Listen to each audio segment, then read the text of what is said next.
wide. Hello everyone, I'm TG and welcome back to the House of Sleaze. I'm back again with another Ghost of Tsushima video, but today we are going to be covering getting to know your good friend, the Assassin.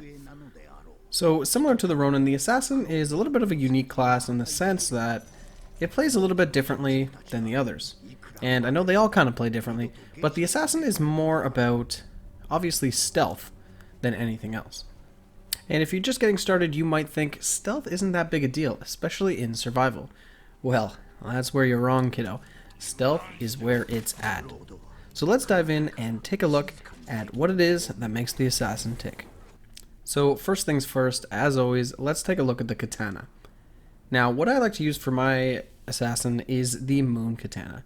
And generally, any katana I use that isn't water, I respec so it has the option to use the water stance.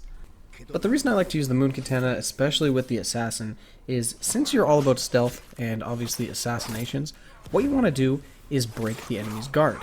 So why it's important to use the moon katana is typically any enemy that you attack with an assassination is pretty much going to go down in one hit, with the exception of brutes. So with your trusty moon katana, the brutes are not going to be a problem anymore. But as I've said, it's always a good idea to respec your perk to make sure you still have the water stance, because water stance is the most viable stance in the game and it can take care of just about anything except spearmen. Now, when it comes to range damage, we have a few options. The Assassin, like any class, can use the half bow, but I would not recommend that. You probably only want to use the half bow until you get access to the Assassin exclusive blow dart, or you get a bomb pack from the Ronin and re-roll it so assassins can use it. Now the bomb pack is pretty damn good when it comes to the Assassin, and quite frankly you're probably going to be using that quite a bit in the early game once you're really getting used to the class, but later on you want to move on to that blowgun, and the reason for that is it's Assassin specific, so the perks and stats you're going to get on that are really going to help you with any Assassin build that you want to make work. My personal favorite is to go full stealth damage, and you'll see the blowgun has lovely things on it that really just they make it worthwhile. Plus, blowgun's pretty cool too because it does not break stealth whenever you use it, and you can weaken enemies before you jump in and assassinate them, and if you roll the hallucination darts on them, you can make the puppets dance and fight amongst themselves. Next, we're going to take a look at the charm that you want to use. So starting things off, you're not going to see the Assassin charm right off the bat, but what you are going to see is the stealth charm.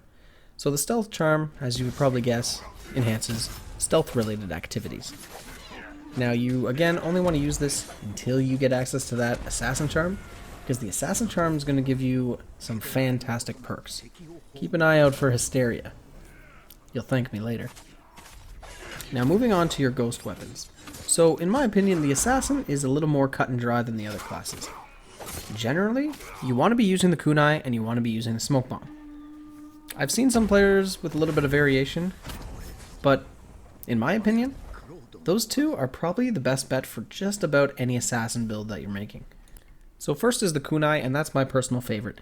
You run in, throw this little bad boy, knock the enemies down, and do what you gotta do. Whenever it comes to perks, you want to stay away from the fired up perk, because the interesting thing is anytime an enemy is on fire, you can't assassinate them. So you probably want to look for something like Supermassive, which is going to do more damage, as opposed to setting them on fire. You can probably get away with that in the early game, but later on, depending on your build, you are going to be cursing people for setting enemies on fire around you. Next, I think it goes without saying that you want to use the smoke bomb. The smoke bomb is great for any class, but it really shines whenever you're an assassin. Because depending on what perks you use, namely faster assassinations or more assassination damage, you can sit in the middle of a smoke bomb and clear an entire circle in Survivor all by yourself, and the enemies won't even see it coming. So let's move on to some of the techniques that you're going to see in the first few levels of playing Assassin. Starting things off, their ultimate, the Shadow Strike, works similarly to Hachiman's Fury as the Samurai and Eye of Ichitsun as the Hunter, but it varies because you can actually choose your targets. Not only can you choose your targets, but you can actually teleport on top of buildings and behind barriers and from quite a distance away. So you can actually use this thing for mobility as well as clearing an area. So because of that, this bad boy can be pretty damn clutch. If you've played any other class and you're on Survivor and you see, holy shit, the whole team forgot about a point and it's about to be taken over, all you hear in the distance is yummy mas, yummy mas.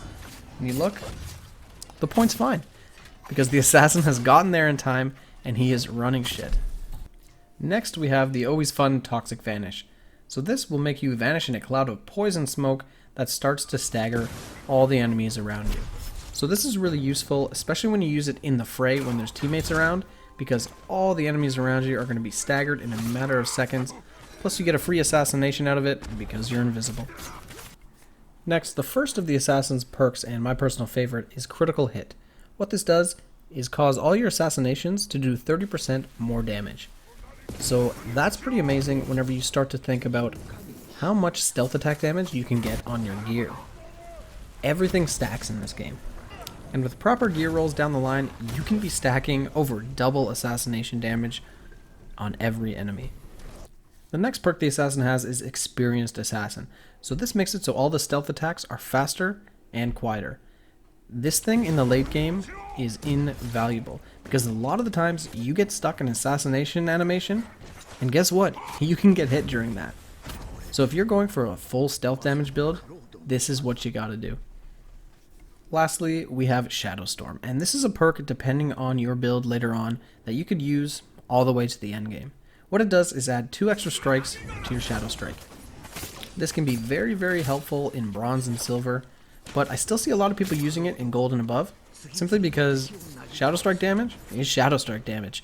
It's sweet. Personally, I like the next perk in the tree, which is Chain Vanish, but you won't be seeing that for a little while, and at the end of the day, it's all about what build you want to use. So that was a brief look at what you can expect whenever you play your first 5 to 10 levels as the assassin. I hope you guys enjoyed it. I hope it helps you out just a little bit, and I hope you guys post below what kind of assassin build you're using, because there are just so many different ones and they're all great in their own way. So fuck what Lord Shimura said. Go ahead and be dishonorable. You know why? Because it's fun and it gets the job done. So as always, I'm TG. If you like what you saw, you know what to do. If not, keep it sleazy.